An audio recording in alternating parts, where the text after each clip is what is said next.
વિભીષણ જ્યારે મળવા આવ્યા ત્યારે ભગવાનના મોઢામાંથી શબ્દ નીકળી ગયા. શું શબ્દ નીકળ્યા? આઈએ લંકેશ. જોયું, લંકેશ કહી દીધા. લંકા એ જ ક્ષણે આપી દીધી ને.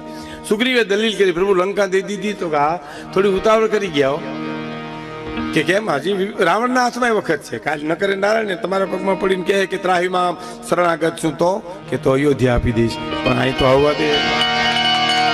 તને એમ કે મેં અયોધ્યા હું લંકા આપી દીધી એટલે હવે રાવણ આવે તો શું આપું? હજી રાવણ મારા પગમાં પડે તો હું અયોધ્યા દેવા તૈયાર છું. હવે હું અને મારે તમારે એ જ વિચાર કરવાનો છે કે લંકા દઈ દઈએ, અયોધ્યા દેવાની તૈયારી કરે.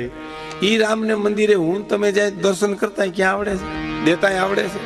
જબાન ખેસા હાથ રાખીને દોહ્યું ગોતી કટાઈ ગયેલ દોહ્યું પકડવું કેમ? જાજા પરચુણમાં દહિયાને પછી કરકરિયા જોડે આમાં મામા મામા લાહું આઠાની પટ મૂકી દે, આઠાની પટ મૂકી દે, પાવલી પટ